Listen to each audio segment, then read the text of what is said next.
Bagamat patuloy ang southwest monsoon sa kanluran ng bahagi ng bansa, pero unti-unti itong napapawasan. Pero ang trough ay unti-unti namang napapalitan ng Intertropical Convergence Zone trough dito sa may silangan ng bansa.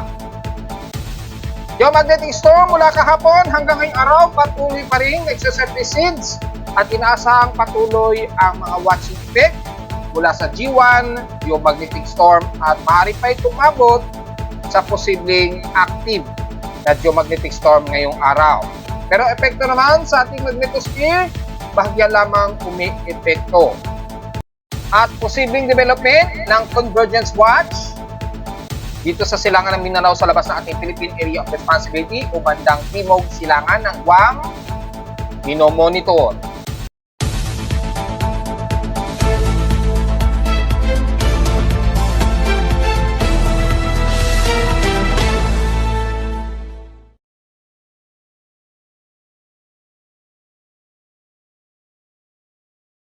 Hello, good morning mga folks. Welcome po muli sa ating Daily Weather Bulletin Analysis para sa araw ng Huwebes, huling Huwebes ng buwan ng Agosto 2024. Ang oras nating prospect ngayong umaga ay alas 10:34 na ng umaga. Bagamat bumitaw na yung giant na hinahatak nitong si Typhoon Shanshan at dahil na humina na rin ito dahil after nito maglandfall sa may katimugang bahagi ng Japan, ay unting nabawasan yung pinaka-maximum intensity nito na mahigit sa 210 kilometers per hour kahapon. At dahil nabawasan ay bumitaw yung hatak nito sa pinaka-monsoon trough dito sa may silangang bahagi ng bansa na nag-extend mula sa pinaka-south quadrant ni Shanshan. At dahil bumitaw na ito, yung southwest monsoon natin dito sa kanluran ng bansa medyo mag-concentrate na lamang dito sa kanluran at unti-unti itong nababawasan habang umiibayo naman dahan-dahan ang ating Intertropical Convergence Zone naman. So dahil dyan ay anytime may mga posibilidad na medyo kakalma ang epekto ng ating habagat sa kanluran, na resulta na medyo mababawasan po ang epekto ng mga matitinding pag-ulan di gaya po kahapon at noong isang araw. So medyo good news siya, pero hindi pa rin na maiiwasan ang mga patuloy na mga kalat-kalat na pag-ulan lalo na sa timog kanluran ng bansa pa rin. Makakaranas pa rin kayo ng mga ilang moderate and heavy rain showers, pero inaasahan natin medyo unti-unting mababawasan ng ilang milimetro ang heavy rain showers lalo na sa kanlurang bahagi ng bansa. So yun ang medyo good news ngayon mga folks. At ayon sa ating lightning detection system as of 10:35 AM, makikita natin nasa mahigit 80 o 90, eksakto pala yung lightning strikes na nadedetect dito sa hilagang silangan ng Northern Luzon. At ingat po sa mga kababayan natin dyan, despite nakatamtaman ang inyong panahon dyan, medyo gloomy po tayo dyan, pero asahan po ang mga pagkulog at pagkilat dyan, mga folks. Nagkakaroon na naman ng bahagyang thermal transmission o thermal conversion. Nagsasalubong kasi yung mainit at malamig na temperatura mula sa silangan at kanluran.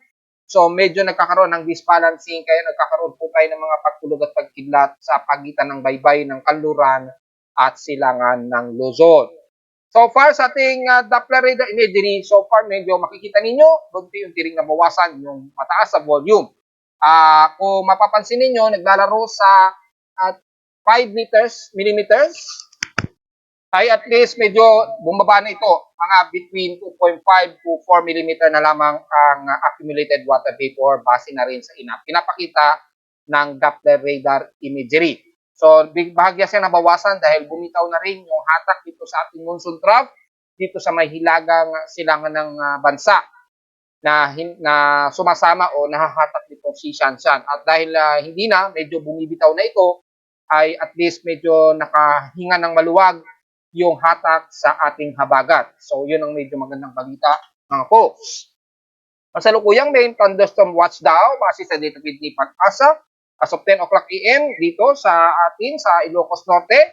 So, pagdala po ng pananggalang sa ulan at ingat po sa mga pagkulog at pagkilat, kabilang na rin ang bahagi ng Cagayan. Within 12 hours daw ang forecast nito, so mataas ang probability ng forecast kung sakaling 12 hours ang duration. Pero kung pagbabasehan natin between 1 to 2 hours o mga bandang tanghali, medyo maliit pa ang chance niya. Expected lamang yan, mostly mga bandang hapon.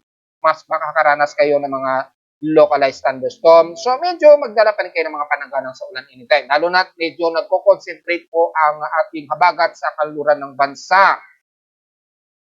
Sa ating current conditions sa bakas, gloomy, haze, and partly cloudy po, umiira sa amin dito sa Caloocan. So medyo umaaraw na rin po. Bagamat haze at overcast and gloomy pa rin ang umiiral.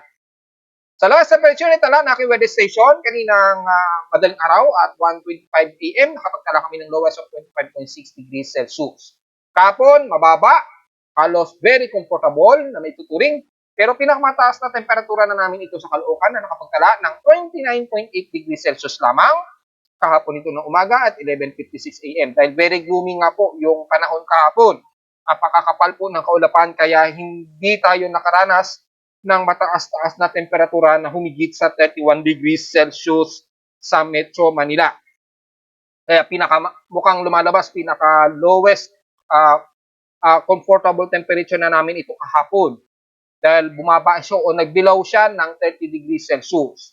Meaning, napakababa ang inaasahang heat index namin kahapon na nasa 37.3 degrees Celsius lamang ang aming init pandaba. So, meaning, hindi namin ramdam ang heat index dahil sa sobrang baba nito, mga folks. Samantala, sa PX Extremes in past 24 hours, ang hinatuan naman sa may bandang silangan ng Mindanao ang nakaranas ng mainit na temperatura na nasa 36.4 degrees Celsius. At sa lowest temperature sa Baguio City, bumaba uli sa 17.4 degrees Celsius ang lowest temperature sa bansa. At sa Inola naman, ang Coron, Palawan, nakapagtala ng 73 mm na total rainfall. So lumalabas kahapon sa amin sa Caloocan, mukhang pinakamataas na total rainfall na namin ito sa loob ng isang araw for the month of August 2024 po yan, mga folks. Mabot po ang total rainfall namin kahapon, total of 106.8 mm ang naging total rainfall. Pinakamataas na yan sa amin. Dito sa Caloocan West Grace Park, ng isang araw lamang o sa loob ng isang araw lamang for the month of August 2024 na yan, mga folks. So meaning, umalo agad sa 93.6 mm ang katumbas ng last 7 days namin ang total rainfall sa loob lamang ng isang linggo. So, yung total August rainfall namin, umabot na po sa 451.8 mm, meaning above normal na po ang aming rainfall sa Caloocan. Ibig sabihin, hindi na totally namin ramdam ang drought. Totally talagang tag-ulan na nga talaga. Although hindi umabot pa o hindi pa umaabot sa 479.9 man lamang yung August average rainfall namin, may kulang pa at least 26.1 mm para umabot sa August average rainfall namin na pinakamataas na 477.9 mm. Pero hindi na rin masama yan dahil at least naglalaro lamang o very close na lamang sa pinaka-difference average namin sa Caloocan for the month of August. So, considering na above normal na ang aming rainfall sa amin ngayong buwan ng Agosto. So, matatapos ang month of August, masasabi na natin tag-ulan na talaga dito sa amin sa Caloocan. Samantala, patuloy pa rin tayo nakakaranas ng geomagnetic field na 5.67 o G1 minor storm at makikita natin mula pa ito kahapon at nireport natin. So, balikan natin yung status. Patuloy pa rin yung category G1 predicted. Ina-expect na itong highest storm ngayong araw at anytime supersedes o meaning, ibig sabihin ay maaari pa itong magpatuloy at base na rin sa monitoring ay inaasahan na rin itong magtutuloy-tuloy base sa epekto nito. Ang alert message na, oras natin sa Pilipinas, 5:13 a.m. po. Kanina pang madaling araw ito nag-alert message. So, ibig sabihin, magsusurprecede ito ngayong araw at expected weak power grid fluctuations na naman ang mararanasan pa rin lalo na mga nasa Northern Hemisphere at expected ang minor impact sa mga satellites natin, lalo na sa mga GPS at lalo na doon sa mga satellites ni Elon Musk dahil napakarami po ng satellites ni Elon Musk for internet, yung space internet nila. Kaya expected na magkakaroon ng ilang impact sa mga satellite operations take note yan. At patuloy na possible auroral effect. At base na rin sa forecast natin for August 29, base dito makikita na sa G1, yung magnetic storm po ang naglararo. Pero pumitik pa siya ng at least 5 KP index. Pero pasik pa rin sa G1 geomagnetic storm ang inaasahan ngayong araw. So makikita natin, iba yung naging forecast ito kahapon, mababa, pero umabot pa ng 5 KP index. So expected ang supersedes nito. Patuloy ang radio blackout at least 55% at sa susunod na dalawang araw ay naglalaro sa 60%. Yung regional R1, R2 o minor to moderate radio blackout pa rin. Pagamat hindi naman masyadong matindi ang mapapansin natin sa ating mga LASCO satellite imagery, sa real-time images ng ating haring araw, hindi man masyadong malakas, maging ang kanyang solar wind ay mga minsanang fluctuation lamang na biglang nag-exceed ng 300 to 452 km per second, pero panandalian lamang at bumabalik din kagad sa normal speed. Sunspot, 163, so medyo malawak. At kung papansinin natin sa sunspots natin in real time, makikita po ang AR3799 at 3800 ang medyo malaki pa rin ang influence na maaaring yung flares niya umabot sa Earth ng direkta. Sa forecast naman natin, after ngayong araw, so far, ay wala namang sumusunod sa kanya. Pero nagsusurface kasi siya. So bigla ang nagkakaroon ng continuous geomagnetic field. Wala man tayong solar X-ray events so far, mababa naman. At kumalma na rin yung photon flux, hindi kagaya kahapon na medyo tumataas yung kanyang 10 mega electron volt rating niya. Pero konti lamang ang itinaas, hindi naman siya umabot ng S1. So wala tayong nagiging komento dyan. Ngayong araw, as of 8 o'clock AM kanina, nag-maximize po ito ng 5.67. KT index po natin yan ngayong araw. So expected ang distortion na naman ng ating magnetosphere. Pero hindi siya singlala kagaya kahapon. Yan, kahapon, nag-distort siya ng mahitindi. Pero ngayon mukhang moderate lamang yung pag-distort sa ating magnetosphere. So hindi malakas yung impact ng geomagnetic storm na tumatama sa Earth. So medyo at least medyo kalmado tayo. Medyo kampante tayo ng bahagya, mga folks. Wala namang masyadong epekto. So yung ating vertical TEC derived ay so far makikita ang halos buong Middle Pacific hanggang bandang Eastern Pacific. Umaabot po nung derived vertical TEC. Damay na ang Southeast Asia na umaabot sa mahigit 75 to 80 ang TECU o TECU, Total Electron Content. May nagtatanong ano bang significance niyan? Ano bang halaga niyang TEC na yan o Total Electron Content? Bakit kailangan malaman yan? Well, para na rin sa kalaman ng lahat, i-simplify na lang natin para mas maintindihan ng mga kababayan natin. Yung total electron content, yan po yung bilang ng electrons na nagpapass through sa ating Earth. Ang Earth kasi natin may pumuprotekta dyan, yung magnetosphere. Minsan, nagkakaroon ng solar flare. Imagine niyo yung solar flare mula sa haring araw, nagta-travel yan sa space, mabilis. Yung solar wind niya, mabilis yan. Maabot nga ng mula sa 300. Minsan nga, umaabot pa nga ng more than 500 km a second. So, more than 1.2 to 1.5 million kilometers per hour po ang katumbas niyan. So, napakabilis. Imagine mo, tatama yan sa Earth. Yung iba, direkta tatama sa Earth, then mayroon tayong shield na tinatawag na magnetosphere, yung parang magnetic wave o electromagnetic wave para mas maintindihan natin. Hindi siya totally electromagnetic shield ha. Sinasabi ko lang para siyang isang shield na magnetosphere. Tawag kasi dito ng mga physicists mga magnetosphere. So para siyang magnetic wave o electromagnetic wave na bumabalot o nagko-cover sa Earth para maprotektahan po tayo sa mga gaya nitong mga solar flare. Kasi pag wala tayong shield at dumirekta yan sa atin, malaki po magiging problema niyan. At puro na lang Carrington event ang mararanasan natin. Maalala niyo yung Carrington event, nagkaroon ng totally blackout sa mga city. At na-destroy lahat ng mga telecommunications, nagkaroon ng pagkasira ng kanilang mga power grids, yan, lahat, pati mga circuits nasira. Ganun po magiging epekto niyan mga folks. At makakasama ng husto sa kalusugan kung rekta, yung X-ray flux, tatama yan sa katawan ng tao. Ang X-ray flux, parang katumbas na rin yan ng isang proton atom na kapag tumama sa katawan ng tao, medyo delikado po kasi yan, X-ray flux. di ba? Pag tumama yan sa tao, so medyo nakakasama din po yan. Para kang rumerekta sa x-ray machine ng matagal. Parang ganun po yan. So, ganun po ang pinaka mas madaling maintindihan kung anong ibig sabihin ng total electron content. Nabibilang yan base na rin sa intensity nito. Probably ay binabase nito sa 75 TeC to 80 TeC o below. Mostly ginagamit yan by percentage or per value na lamang.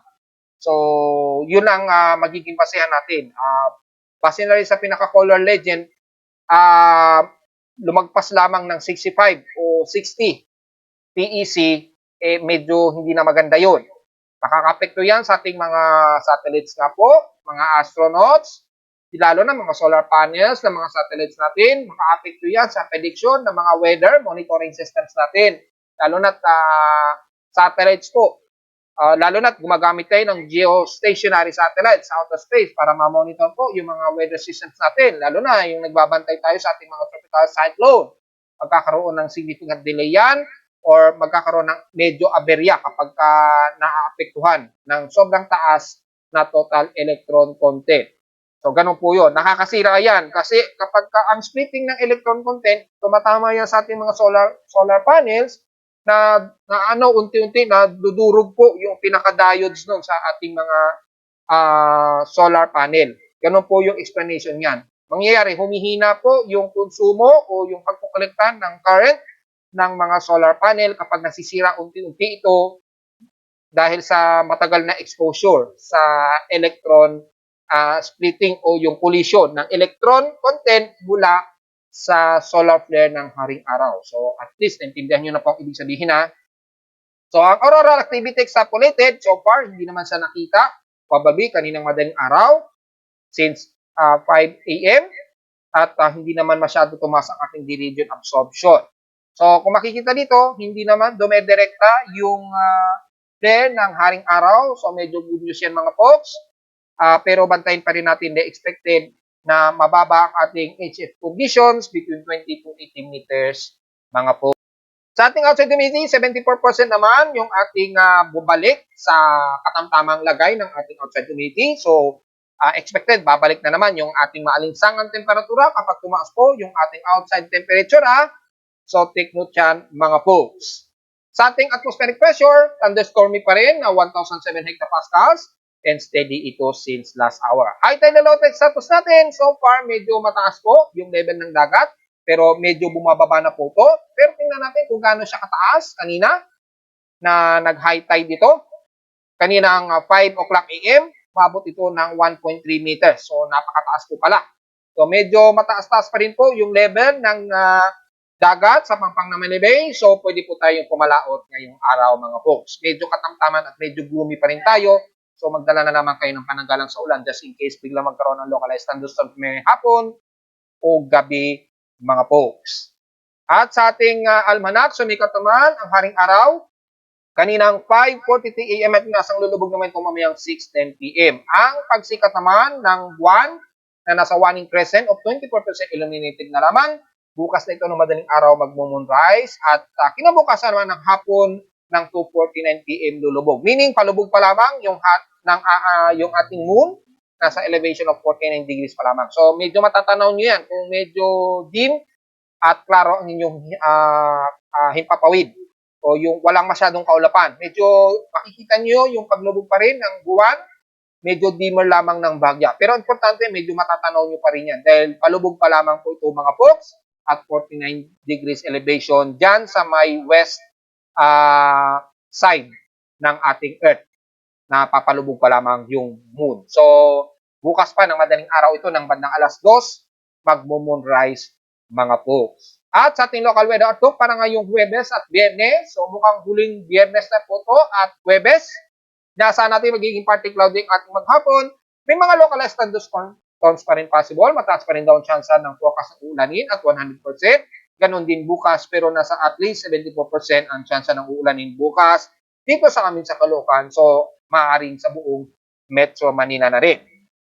Maulap pa rin magiging panahon natin at pagbabase natin yung BC short-term weather forecast hanggang sa susunod o sa unang linggo na po ng September ay inaasahang patuloy pa rin makakaranas ng cloudy skies ng halos maghapon at mga pagtulog at pagkilat. At may idea na kayo niyan para sa susunod na linggo, mga folks. Tingnan na lamang ninyo dito sa aking website just in case yung busy short-term forecast natin. Pero sa ngayon, sa loob ng 2 araw, ngayong araw ng Thursday and Friday, bukas, ay asahan pa rin ang magiging maulap at mga inaasahang localized thunderstorms na may kasama mga ilang kalat-kalat na pag-ulan. At asahan din ang mga ilang moderate na heavy showers lalo na sa katimugang bahagi ng bansa. Highest and lowest temperature expected, 30 to 31 degrees Celsius. And lowest temperature expected naman ay 25 to 26 degrees Celsius. O 26 degrees Celsius rather, kasi pareho lang palang 26 degrees Celsius.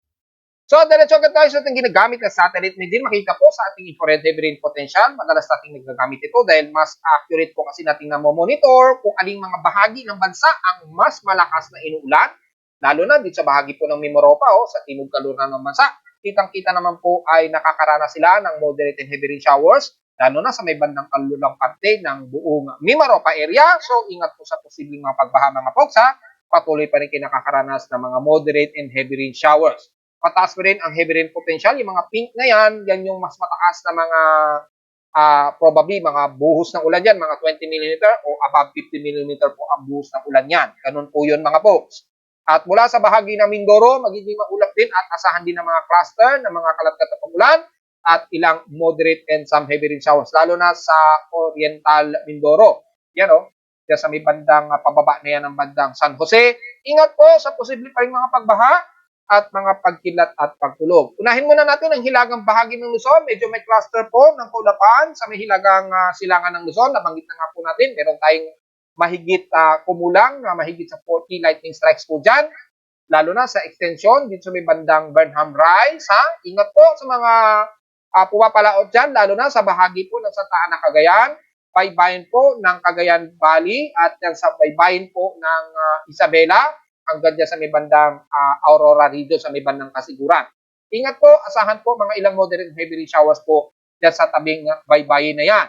Pero sa extreme Northern Luzon, mula sa Batanes, Comox Island, sa ilang bahagi ng Apari, yan, mga bandang Pagudpud, Ilocos Norte, at dyan sa bahagi ng Cordillera Administrative Region, Bagamat Part dito, Mosilcao di tayo dyan, asahan pa rin na medyo makakasingit po ang sikat ng araw dyan ngayong tanghali. Pero asahan din ang medyo gloomy at lalo na mamayang hapon, expected pa rin ng mga kalat-kalat na mga ulan at may mga ilang pagkilat at pagkulog. Lalo na aktibo po yung malawak na cluster nito ng trap sa hilagang silangan ng Northern Luzon. At mula naman din sa may kalurang bahagi ng Northern Luzon ay patuloy pa rin kayo magiging overcast gloomy, maulap din po, asahan din ang kalat-kalat at ulan. So very gloomy po ang bahagi na ng Ilocos Norte, Ilocos Sur, hanggang La Union na po yan at the rest ng Pangasinan area. Well, mas gloomy din po ang bahagi nito ng Zambales area. Medyo magiging tamtaman ang most areas na ito ng kalurang bahagi ng Northern Luzon at hanggang bandang Central Luzon. So medyo maaraw ng bahagya sa inyo dyan dahil kung pagbabasin natin ang infrared satellite mula sa satellite animation, mula sa data feed ni Pag-asa, makikita natin na medyo katamtaman po ang umiiral dito mula sa bahagi ng Benguet, Central Luzon, and ilang portions ng Iba Zambales. Hanggang dyan sa pababa na yan ng bandang Pampanga area, Nueva Ecija hanggang bandang Bulacan. So medyo katamtaman po ang lagay ng panahon ninyo dyan.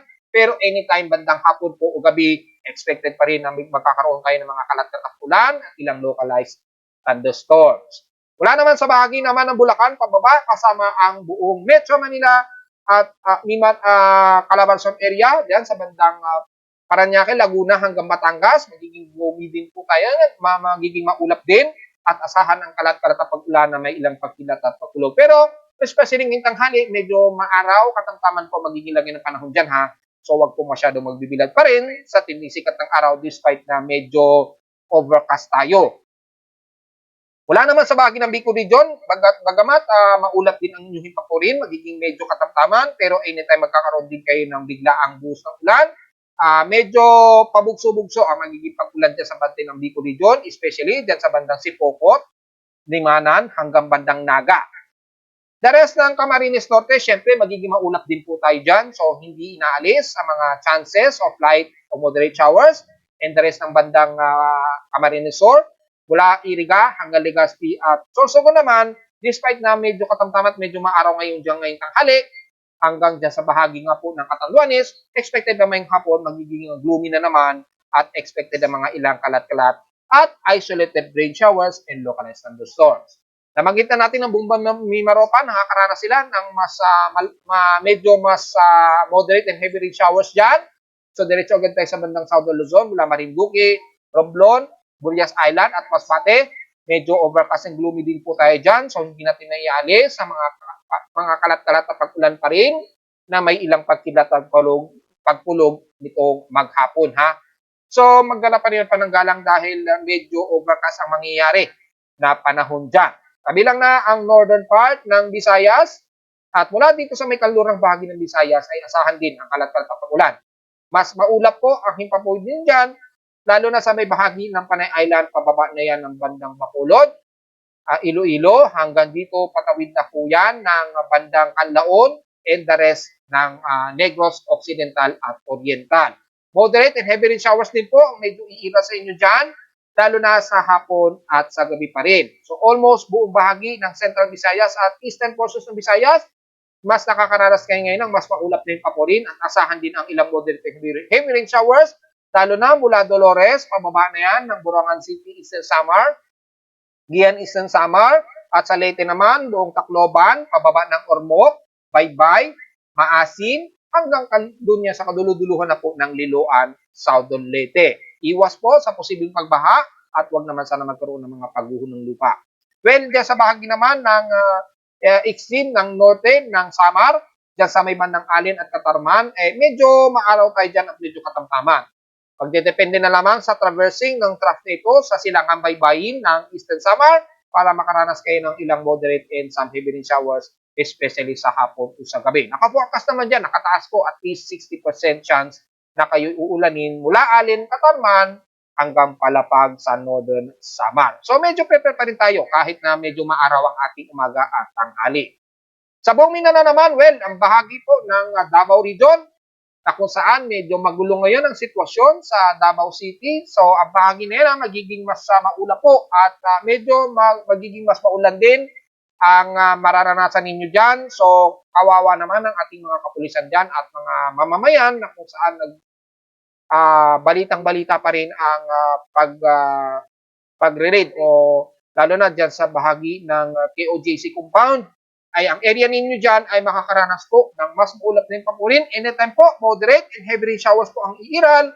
So sa mga members natin ng KOJC, maging sa ating kapulisan, paglagay sana kayo dyan ng inyong mga shelter at mga payong naman sa mga miyembro dahil asahan po ang moderate and heavy rain showers po ang magiging hapon ninyo dyan. At ngayon, nakakaranas na po kayo dyan ng mga kalat-kalat na pag-ulan. Mula Tagum, Digo City, kabilang na ang bahagi ng Sorsogon area ng General Santos City at Sarangani.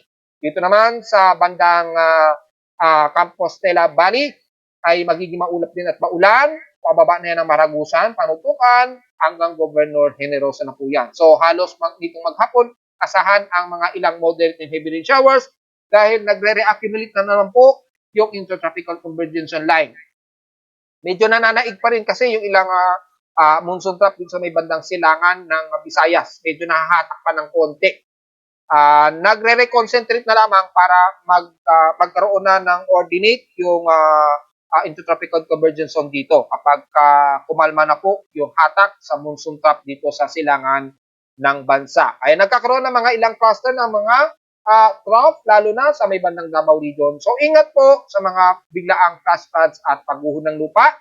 Buong bahagi na yan, kasama ng buong Sorsogon area, Lanao del Norte, Lanao del Sur, and the rest ng Zamboanga Peninsula. Ingat po dahil magiging maulan po at pasulpot-sulpot po ang mga pag-ulan ninyo dyan. Kabilang na ang Northern Mindanao, mula Cagayan de Oro, Ginoog, hanggang Butuan City. Well, matik na, kasama na ang buong Dinagat Island, yan sa Surigao del Norte, kabilang na ang bahagi ng Surigao City at dyan sa bahagi nga po ng Caraga area, damay na ang bahagi ng Surigao del Sur. So, mas magiging maulan pa rin kayo dyan dito ngayong tanghali at halos maghapon. So, very overcast and very gloomy po ang halos nalalabi ng bansa. Mangilan-ngilan lamang makakaranas ng medyo pagsikat ng araw pero maya-maya magiging gloomy na naman mamaya. So medyo magdala pa rin tayo ng mga pananggalang dahil generally, very gloomy po ang paligid sa buong bansa. Well, silipin naman ulit natin yung status nitong si Typhoon Shanshan at bumaba na ito sa Category 1 Typhoon dahil na naglandfall na nga po ito, binabaybay nito ang bandang katimugan ng Japan. As of 11:45 AM, nasa maximum wind speed nito in 1 minute average wind speed na 130 kilometers per hour at bugsong maabot na ng 160 kilometers per hour. Nasa 967.21 hectopascals yung center air pressure nito, kaya medyo organisado pa rin at maganda pa rin ang kanyang sirkulasyon habang binabaybay nito ang area ito sa may bandang southern Japan, dito sa may bandang Kagoshima, hanggang sa ito'y tumatawid na bandang Kumamoto, Miyazaki at Nagasaki. So mataas na ang tropical cyclone wind signal sa kanila dyan at kung di ako nagkakamali, ay may naiulat na raw na nadisgrasya dyan sa may bandang Kagoshima. Unang paglapag nitong si Shanshan. So patuloy pa rin mag-iingat kung sakaling meron tayong mga Pilipino dyan sa may bandang Kanzaki or bandang Miyazaki. Ina-expect damay na ang bahagi ng Nagasaki ha. Ingat po dahil patuloy pa rin ang very organized circulation base na rin sa Himawari floater. Maganda pa rin ang low-level convection nito. So malakas pa rin yan. Umaabot pa rin ng more than 150 kilometers per hour yung bugso niya, lalo na sa pinakamalapit sa gitna. Yan o, so halos apektado ng matinding bugso itong bandang Kumamoto o Kishima area o banda dyan sa may bandang Kumamoto at pagitan ng Nagasaki area. So, ingat na lamang po dahil kasalukuyan yung sentro niya nitong si Typhoon Shanshan ay makikita dito yan sa may bandang south ng Akune, dyan sa may bandang southern Japan. So halos pagitan nito ng southern ng Nagasaki at Kumamoto. So ingat po sa mga kababayan natin dahil nandiyan na po yung outer rain bands at bugso ng hangin nito, no, humihigit sa 80 to 150 kilometers per hour. Base naman sa tropical cyclone track nito ay pabasehin na natin agad yung tropical cyclone track converted sa oras natin sa Pilipinas. Nasa ang baybayin nito ang buong bahagi na ng Kumamoto hanggang patawid na yan ng Matsuyama o Yamaguchi o Ehime hanggang nitong mamayang gabi at inasahan bukas po ng umaga ay nandito na yan sa may bandang Matsuyama o Yamaguchi. So halos malapit na siya sa may bandang Hiroshima, Japan. So according dito sa extended forecast na. So expected, makakaranas pa rin kayo ng napakasungit na panahon at matinding buhos ng ulan na may kasamang malalakasang bugso ng hangin. Ingat po kung meron tayong kamabayan na nagtatrabaho dyan sa may bandang Yamaguchi, Matsuyama at Hiroshima sa susunod na 24 o 48 oras. Medyo ipaghandaan at i-prepare na po natin mga folks. So sa combination track naman, kung magbabasin natin yung outer na range na aabutin nito, so far, dito sa may Kumamoto area, Kurume. Yan, Kurume. Kala ko Kurumi. Okay. Fukuoka, Damay, Angkita, Oita, rather, Usui, hanggang Miyazaki. So, malawak po ang sakop at kita naman sa ating satellite imagery, mga folks. At kung ida-dark filter natin using satellite filter, makikita po yung malawak nito hanggang umaabot na nga po sa bandang Yamaguchi, Matsuyama, at Hiroshima, yung outer circulation band nitong si Shanshan. So medyo prepare po tayo mga folks. Pero gaya na ating sinasabi, maaga na pong nag-suspend ng pasok ang bandang bahagi ng Southern Japan hanggang Hiroshima. Nag-suspend na rin ng mga biyahe sa tren wala pa kahapon. So at least, enjoy muna kayo sa inyong mga tahanan habang binubugso kayo dyan o binabagtasan ng malakas na bagyong si Typhoon Shanshan. Pero sa atin naman sa Pilipinas, wala tayong inaasahan na namomonitor. Well, pinag-usapan din naman natin yung extended forecast na yan dahil may namataan tayo na bagamat shallow at mataas pa rin na level ng divergence, di pa masyado sa convergence. So pagbabasehan natin dito sa ating mean winds monitoring, mataas po ang bahagyan ng shallow trough dito sa may silangan ng Visayas, Mindanao sa labas ng ating Philippine Area of Responsibility. Yan, ito po, medyo malawak po yung divergence pero mahina pa lamang yung pinaka-convergence niya. Pero nagkakaroon siya ng converging o yung pinaka-diverging ng hangin na mainit. Mataas po ang posibilidad na magkakaroon ng multiple convergence. Meron ding namatayan din sa may bandang Mindanao. Pero kung papansinin natin yung convergence, yung kanyang pinaka low winds, makikita mo natin yung low pressure ay medyo unti-unti nang nagka-accumulate habang nagkakaroon pa ng continuous divergence. So, babantayin natin ito within 55 hours, period. Yan, dahil may mga potensya pa rin o may di inaasahan na maaari ito mag-invest anytime dahil nagkakaroon na siya ng malakas ang divergence at nagkakaroon ng multi-cluster sa pagitan na yan. So, kapag nagkakaroon ng multi-cluster, most especially, isa dyan, nagiging invest. Dito naman sa may bandang Davao region, mostly shallow cluster lamang yan ng kulapan. So far, wala tayong nakikitaan na medyo low level circulation, kahit na hilaw, pero dito kung mapapansin nyo, medyo may hilaw na low level convection. Pero hindi pa ito very disorganized, so maituturing pa rin natin shallow trough pa lamang yan mga folks pag hindi sa may bandang southeast ng Guam. So mag-update tayo mga folks, hindi pa natin masasabi kung ito ay magiging candidate invest. Pero mataas na kasi yung ipinapakita base sa ating West Pacific Basin. Yan, kitang-kita naman at least nasa 20% yung kanyang current tropical cyclone forecast lang. Prediction. Ganon din sa kanyang pinaka-anomaly, at least nasa 20% yung anomaly niya. So mababa pa, hindi pa natin masasabi kung ito ay magpo-converge. At makikita natin sa susunod na 24 oras, medyo humina rin. Bumabalik din siya sa pinaka o nag-maintain siya as 20%.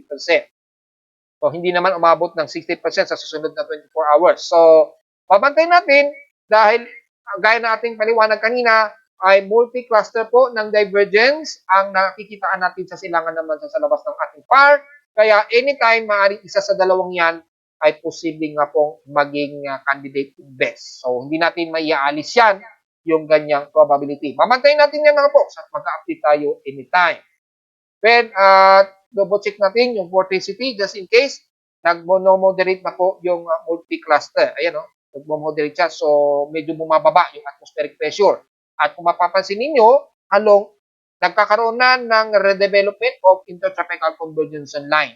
Hindi pa nga lang masyado pulido dahil medyo mayroon pang monsoon trap na medyo may nahahatak dito sa silangan ng bansa. Well, nagkakaroon lamang siya ng medyo remnants. Unti-unti pa lamang kasi kung kumakalma dahil bumitaw na nga po yung hatak nito sa southern quadrant mula kay Shanshan. So, medyo nagre-accumulate lamang ito mula sa may tibong kanluran ng bansa. Kaya mababa rin yung atmospheric pressure dyan sa may bandang kaluran ng bansa. Although hindi pa natin inaasahan na magiging isang active low pressure yan, at least malinaw natin mula sa pinaka-wind shear nito, favorable naman ang ipinapakita, lalo na sa silangan ng bansa sa labas ng par. So, babantayin natin just in case. Pero kung papasinin pala natin yung ating mga computer models, so far ay multi-cluster lamang din na pinapakita. Pero may mga low pressure area dito. Probably ito yung isang active na bagyo mula din sa may bandang Mid-Pacific. Pumasok siya ng Western Pacific. So, kapag pumasok yan, ay maaaring ma-convert yan sa West Pacific Basin cyclone. So makikita natin mula sa extended computer models ni GFS ay wala naman tayong nakikita o inaasahan na malapit sa Pilipinas o sa border man lang ng PAR na mayroong panibagong development. Pero most especially Southwest Monsoon lamang nakikita natin dito at nagkakaroon ng medyo low pressure area lalo na sa kanluran dito, which is inaasahan natin, binabanggit na yan ay pag-asa sa kanilang mga report.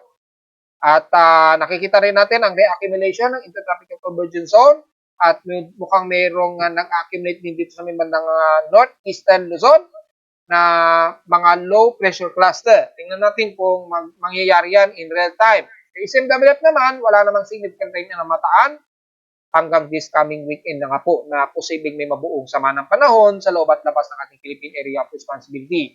Pero again, yung low pressure area sa may bandang kaluran ng Luzon, very scattered po yan, very shallow, so hindi natin makukonsider pa na active low pressure yan. Bumababa lamang yung atmospheric pressure, dulot lang ng continuous southwest monsoon occurrence.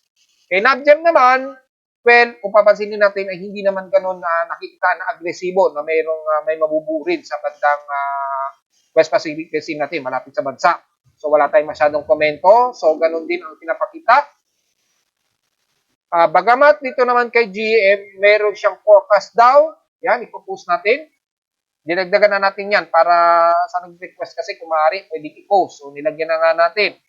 At makikita natin yung expected nito na forecast ni GAM ay by September 1. Starting September 1 daw po, medyo may mabubuo na active low pressure area. Mapapansin ninyo, galing ito sa may bandang southeast ng Guam. Ayan, by August 30.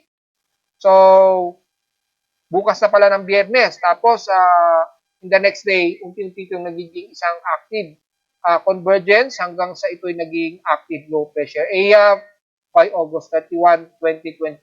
At mukhang nag-intensify siya at naging bagyo. Ayan pagpasok po ng September 1.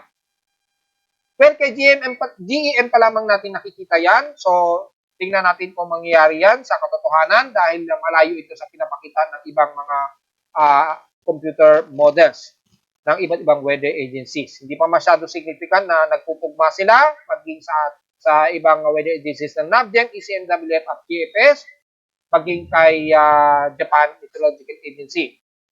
Ang nakikita lamang natin dito base sa kanyang global spectral model medyo shallow trough lamang.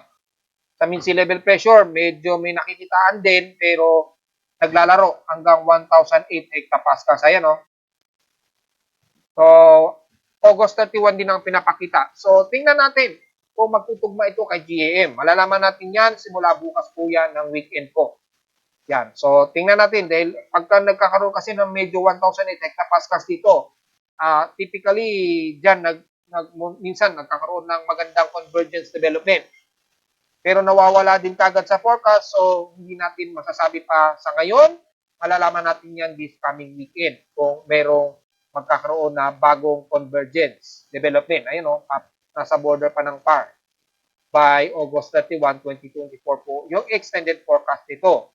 So, tingnan natin kung papareho ito kay GAM na mas aggressive sa forecast ni GAM na naging bagyo daw po. So, kung magtutugma yung analysis natin dito sa pinaka-divergence na ating binabantayan, inuulit ko, isa dyan sa dalawa, posible na maging highly convergence at maaaring maging candidate in best. Mag-update po tayo dyan, mga po. So, kamustahin naman natin yung level ni La Mesa Dam. Well, kung titingnan natin dito, so far, normal na po. Balik normal na since nag-release na sila ng sobrang water level. So, balik normal na si La Mesa Dam. At kay Angat Dam naman, so far, ay bahagya o hindi masyado malaki ang nabawas dahil nagkaroon ng mga nakaraang sunod-sunod na pag-ulan. So, nasa 183.93 meters po ang taas nito. Bahagya rin siyang tumaas yung nadagdagan si Angat Dam from 0.83 meters. Hindi. Tuloy-tuloy pa rin ang pagbawas. Akala ko 86. Nalingat po ako dito. So, hindi pala siya nadagdagan. Patuloy pa rin pala siyang nababawasan. Mula sa 0.83 meters, naging 0.66. So, tuloy-tuloy pa rin na nababawasan pala si Angat Dam. Kay Ipo Dam, mukhang hindi naman nagagamit. At kay La Mesa Dam ay wala tayong comment dahil apaw po yung level niya. Samantala naman ay wala naman tayong updates at mukhang nag-critical na naman itong si San Roque Dam or si Pandamangan Dam. So, bumaba siya at nag-negative na. Sa negative 22.60, itong si Pandamangan at negative 0.02 naman si San Roque. So, nagkaroon na siya ng critical level itong si San Roque Dam. So, in past 24 hours, after mabawasan ng 0.04 meters, nag-critical level na po siya. So, nagbi-blink na po. Yan, dam water level, critical na siya. So, sa mga taga San Roque, medyo tipid-tipid po dahil nag-critical na po yung level dyan sa inyong lugar. Mga folks, sa Ulap Lindol naman, mukhang nawala na yung very noise natin mula kahapon. Very noise kasi yung aking seismograph kahapon. Ngayon, medyo malinis-linis na siya. At so far, wala naman tayong nadedetect na malakas ang pagginig so far. So, diretso agad tayo sa data feed ni P-Box. Mula kaninang 12:46 AM, nagkaroon ng magnitude 4.3 na mababaw-babaw ito, 9 km lamang ang lalim sa southeast ng Karamuan, Camarines Sur. So, naghanap ito kaninang 12:46 AM. Magnitude 4.3 ito, southeast ng Karamuan, Camarines Sur. So, mukhang naramdaman nila ang bahagyang pagyanig dito sa mga taga-Karamuan. Hopefully, walang nagkaroon ng crackling sa inyong mga structures, mga folks. At so far, wala namang sumunod sa kanya na magnitude 4 at medyo kokonti pa lamang yung mga mahihinang pagkinig ngayong, ngayong tanghali. So, kung titingnan natin yung historical earthquakes natin for the month of August, kung nakakailan na, since nadagdagan na naman tayo ng panibago, magnitude 4.0 pataas. Yan. For month of August 2024, sa total of 1,362 total earthquakes na po tayo ngayong buwan. At 1,287 dito sa magnitude 2.0 pataas, 67 sa magnitude 4.0 at 5 na ang ating nanatiling magnitude 5.0. At wala naman so far na dagdagan sa magnitude 6.0. So, pang 68 na po itong pagginig dito sa may bandang Camarines sa Sur na magnitude 4.0 pataas. So, yun lamang ang ating pinaka-latest update for the month, total earthquakes natin for the month of August, a total of 1,362. So, titingnan natin kung aabot pa ng 1,400 yan para mahigitan ang total earthquakes ng mga nakaraang buwan, mga po. At narito naman natin 3-day 20 weather forecast para sa araw ng Huwebes, August 29, 2024.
Hanggang dito na lang po ang ating Daily Weather Bulletin at analysis para sa araw ng Huwebes, August 29, 2024. Huwag po kalilimutan na mag-like, share, and subscribe po sa ating YouTube channel. Visit namin anytime sa ating website at www.pimoweather.com para sa papang detalye na gusto nyo malaman ay hindi natin isama ngayong tanghali sa ating report at almost stationary lang din pero bahagya lamang na nabawasan yung lakas, intensity ng ating habagat.